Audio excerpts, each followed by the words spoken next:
Hello and welcome back to the Chronically Healthy Life show. You know, one of the things that we haven't talked about too much is the other side of healing.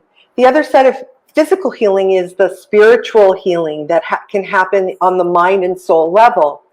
And here today to talk to us about that amazing topic is the beautiful Amanda Beth. She focuses on assisting others in their journey of self-discovery and wellness to transform into the life that you deserve.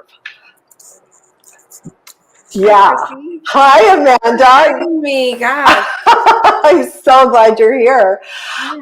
So, Amanda, you are a Theta healer. Yes, I do intuitive healing, and Theta is my favorite modality. That is amazing. I would like, can you kind of tell people what Theta healing is? The short version? The short version, yes, that's the challenge.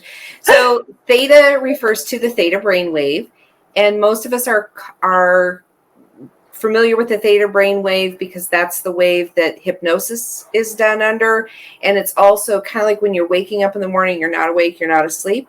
That's Theta. And so I'm able to access a Theta brainwave very quickly, and I co-create with the creator to identify things that you need to change in your body and then to make those changes. And with Theta healing, the healing occurs instantaneously. You're very aware of it. Most people do feel the energy work as we do that, and Theta healing is available in person as well as it can be done virtually. I have clients worldwide. Oh, wow. So getting into that Theta brain state, actually, I understand that can happen pretty quickly, right? You can kind of train yourself just to pop right into it. Yeah, and through the courses and stuff. So I've got 5 different certifications in Theta specifically, and that is just one of the biggest things we work on is just, okay, go to Theta, go to Theta, go to Theta. And initially, and when I work with you, I also take you on guided meditations. And that's kind of that sweet spot you get into when you go on a guided meditation. And I teach you how to get there and how to do some of this work on your own as well, so that you're not reliant on practitioners forever. That's even better, because ultimately we create our own lives and we can create our own health. Absolutely. Yeah. Yeah. Now you underwent a transformation of your own, I understand. Yeah. Can you share a little about that? Sure. So in my growing up years, volunteering, and then with all of the education that I've worked several different careers, and I've loved and enjoyed every one of them. And many of the careers that I had ended up focusing on working with people in crisis, either in medical crises through emergency medicine, or my jobs as a social worker were working with people in crisis, losing their children to foster care placement if they didn't learn some new skills. And I was there to teach those, working with the runaway. And when I became pregnant with my own child, I took a huge leap of faith and bought a graphics business. So I did graphic design for 13 years until I found the flotation business. And finding the float world was really incredible. And that's another alternative health method that I've used to manage my own physical and mental health. I've experienced fibromyalgia, and that's been my cure for that. And then life continued to go on, and things just kind of got out of control. I went through a divorce that was just kind of the final straw, and I found myself very lost, just not really wanting to get up, not wanting to do, but I had a child at home still, and so I got up every day. I went through the motions and I did it. And then I was working on building my float business, and I bumped into another alternative healer, and she says, let's meet and greet. And we did that. And I said, sure, let's do a session. And she's like, she does this intuitive reading, and it was incredibly uncomfortable because she was spot on. Just kind of that mess that I was in. And so going through a lot of healing, a lot of work with her and reconnecting with my own intuition and remembering the fun that is, being an empath, and I don't have to shut it down, taking that further and doing the classes so that I could learn how to help people, so that everybody could get up because they want to, not because they have to. Get out of bed and go do things and enjoy life. It's not all about the education, the car, the house, the kids. It's you. And be able to look inside and find that spark again. So I work with people to kind of build a bridge in their journey so they don't have to get quite as lost as I did.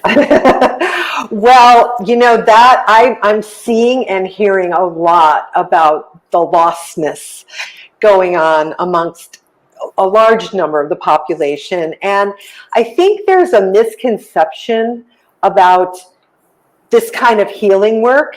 And that misconception is, you hit it right on the head when you said it's messy. It's a misconception to think we just go, oh, I'm a blissful, healed person. La, la, la, la. I hear that. It's like, no, it's down and dirty, deep inner work. But the cool thing, my favorite part of Theta, is that in order for me to heal, and in order for you to heal, for me to help you, I don't need all that messy story. You do not have to relive it. You don't. When we go to traditional therapy, we're in there, we're unpacking our suitcase, and we're finding a place for this and a place for that, and we're blaming this one and that one. With Theta, it's not like that. With Theta, we identify a feeling, we get to the root of where that feeling came from, which could be from 7 generations, ancestors, all kinds of silliness there. It could also just be repeatedly being told that you're lazy when you were a kid, or why can't you be more like. All that stuff gets stuck in our subconscious, and it taints how we go forward in life. And so we can go back and we can get that out of the way. You can be that happy person you wanted to be, and you can be. Yeah. Yes, and happy, that's another buzzword, I think, that has some misconceptions, because happy also doesn't mean you're like, la, la, la, la, la, all the time. We still have bad days.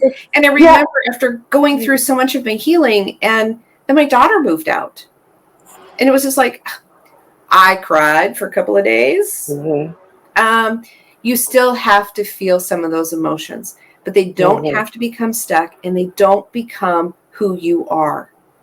I'm not that lost mom anymore. I'm happy for my daughter. You go through, you go through things, but you don't get stuck, Yes. We're here to experience all the things that life has, and that can be the good and the bad. Or that's really just a judgment. Is it really good or bad, or is it just what we're experiencing right now? Yeah. And that allows us to move on. Although I will say, being told you're lazy, that's one of my hot buttons, not for me personally, but because I've heard it so much with kids, because I worked with kids who have learning differences like dyslexia. And I can't tell you how many times I melted down and said, do not tell my kids they're lazy. They are different. You have to allow them to, where everybody has to learn and grow at their own pace. And they're not lazy. In every classroom, in anywhere, you're only going to hit 75% of the people who are present. And even they have to hear it 4 times before it sinks in. And then, when you have someone who has a different learning style, and I've got one of those, I've got a kiddo with a different learning style. We take a little more time, and we take a little more exploration. But I'll tell you what, when we learn it, and we're not lazy. It has taken us so much to overcome what everyone else saw as lazy. Exactly. And that's, and I feel the same way about people who are going through emotional, like, for example, last winter, I went through a really bad patch where my mom almost died. And I went through a lot of emotion around that. And I got support from my close friends, which my circle is very small. And that little bit of support makes a huge difference. But it was the experience of it, like allowing myself to be altered, allowing myself to not like back off from working and take a break and just not be so hard on myself. How many times do we beat ourselves up? Oh, yeah, we think we've got to make this meeting and that meeting and this web and that web and emails. And I belong to several WhatsApp things, but you know what? They get to be so much chatter. And you get absorbed into this chatter and this whole, you don't need it. Yeah. Pick out a time and a day. And there are days that it's like, nope, can't deal with that today. We're going to look at it tomorrow. Doesn't mean I'm not going to do it. It just means, and I do that with my WhatsApp. There's like one day a week that I will allow myself. Now there's some of them that are, they're going back and forth and those are fine. But some of those groups, it's like, no, I don't have the energy. I can't absorb that. Yeah. And every once in a while, give yourself a day off. We cannot continue because when you don't take care of yourself, you cannot take care of others. You are not going to show up and be fully present. So giving yourself that permission that every once in a while you need a day off. Every once in a while the dishes can wait. Mine are very Mine wait a lot. They're very trained. They will sit and wait.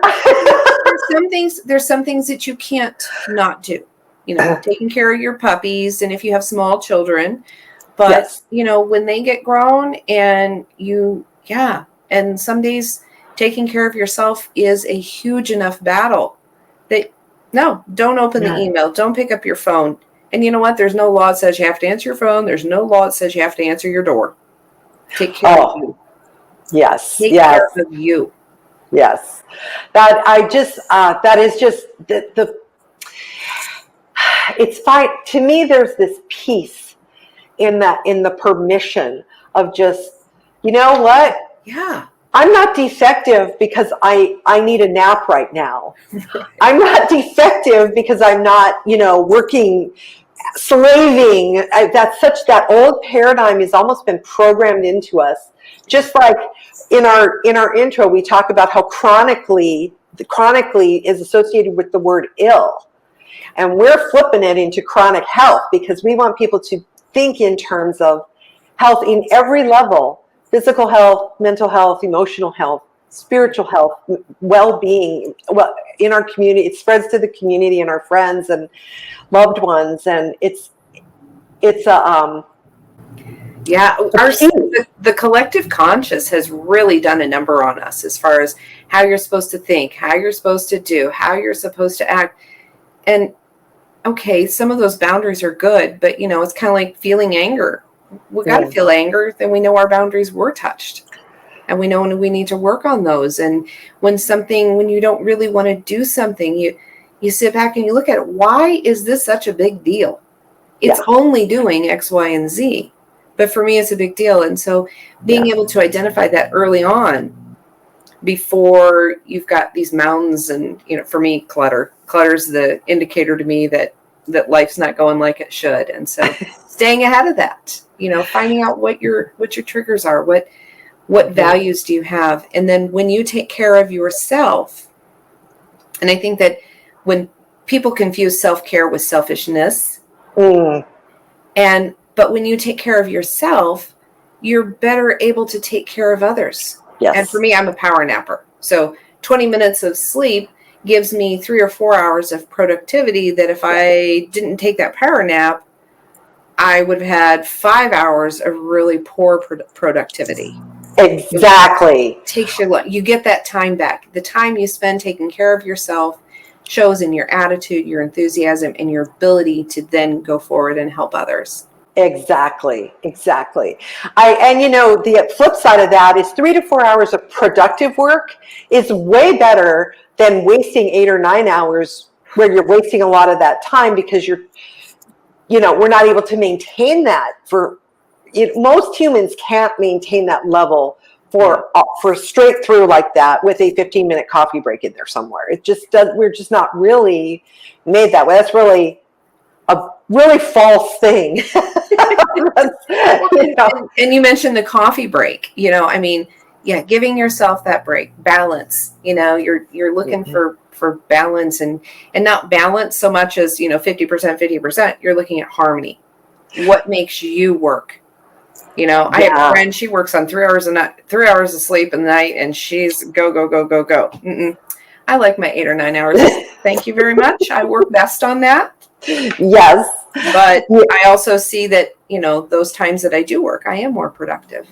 I think giving ourselves permission, just relaxing and letting go of these not wrong, they're not wrong ideas, they're just programmed ideas that they don't, where did they even come from, who made them up, who made up the rule, you know, it's no. and I love also, I just love circling back to the theta healing. I love the feeling of just being able to just clear a pattern that does not serve any longer. Right. That is actually causing a block that doesn't need to be there. Yeah, no, it doesn't. It doesn't. And so learning to use theta, or learning to be able to accept theta, you need to be in a place that you're ready for change. You're ready to make change. And you don't have to be ready to let go, because we'll work through that. Because the idea of letting go of what you've always done, that's scary. I've always done it. What do you mean if I don't do it, things are going to be better? You know, so that whole unknown territory. So a lot of times I work with people and we do an intuitive discovery session. And that's where I just kind of teach you the principles of theta. And then we use applied kinesiology or muscle testing so that you know the work is being done. And so we go over that like in a discovery session. So we're not using up that time during a session that is solely about you and what you need. Yeah, kind of like the pre-course. Yeah. This is your prerequisite work. You get this, and then because then you're ready to use it, you know, and to better understand it and appreciate it. So what a fabulous tool. I mean, so working with you, they can actually learn a lot of how to do it themselves. And meditation is already, if you meditate at all, you're already getting yourself into that theta state. Yeah, and other people, so my clients don't have to go to theta on their own, but they're going to learn how, and they're going to learn, even if they aren't doing it to change work, they're just doing it to get a break. And 15 minutes of theta is just way better than a 15-minute coffee break. You can probably do 5 minutes of theta and have that same refreshing start, you know, and be able to get there and just relax. Without the caffeine crash in an hour. Yeah, that whole caffeine thing, it's interesting how it changes, how just our whole body metabolizes things differently. So things that we could do when we were 15 to 25, we don't do past 40 or 50, or we change up because our body's doing things differently. And so keeping up with that is also important as part of our self-care. With practicing theta? Absolutely. Absolutely. I have been diagnosed with several different things over the years. And unfortunately, we all know with Western medicine, all of those add up and they just create a thicker and thicker and thicker chart. And, you know, if I go to a new practitioner or they're reviewing my chart and they're like, well, don't you have, no. And part of it's how we look at it. So recently, one thing that Theta and Float did not help was I did end up with a total left hip replacement. And in the process of my surgery, my femur was also fractured. So it's my femur, I owned it. But also how I've worded that and how I've been able to look at that. I've never said they fractured my femur. So just looking at the wording and how, so yeah, my femur got fractured. That's a fact. It's a broken bone. So I say I got the extra kit because I have a wire around my leg holding it after the surgery. And I live here in Southeast Iowa, so I said it was baling twine, but baling wire, you know, out on the farm. So just in how we look at things, that things do not have to be painful and arduous. And so being grateful that I have the opportunity to talk with you, Christy, and to share this with people, that they have a choice. Not everything is set in stone. There's, you know, you have choices. You have choices on how you feel and opportunities to get better. And some of that getting better is just drinking your water every day and getting sleep and taking a nap. And And don't look at your email when you're not ready to deal with it. Yeah. Oh, and please don't look at your email right before bed. Oh. It'll make you crazy. If you want a sleepless night full of nightmares, open up your email or Facebook, the social medias that we feel we have to fall asleep to. It's like, no, I've got some Zen waves. So my phone does go to my room because it plays my Zen waves for about an hour. And so you find what works for you, and what doesn't work, hey, leave it for the rest of the world. Somebody's going to want it. That's right. And everyone has to find their own, because that, some people maybe they do better with music than Zen waves. Yeah. But that's fine.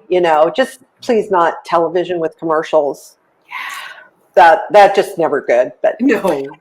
Amanda, if people are interested, how can they reach you? So my website is amandabethhealing.com. I have a Facebook and Instagram, the same, Amanda Beth Healing. And you can contact me for phone is 641-664-3831.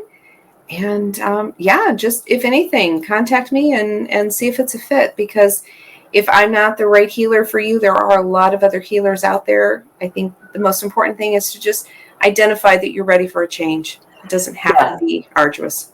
It's my word today. Oh, good word. And two, Theta healing can be done from a distance. You don't have to be physically present. So, I have clients worldwide. Yes. So, and that's really cool. Energy is energy. Yes. That note, it is. Amanda, I love your energy. Thank you so much for sharing on our show today. Really appreciate you inviting me. It's been my pleasure to be here and to, help you guys grow as well. And just change the world one vibe at a time. Absolutely. Yeah. Okay, everybody, stay tuned. Coming up next is our biohacking tip of the week. Stay tuned.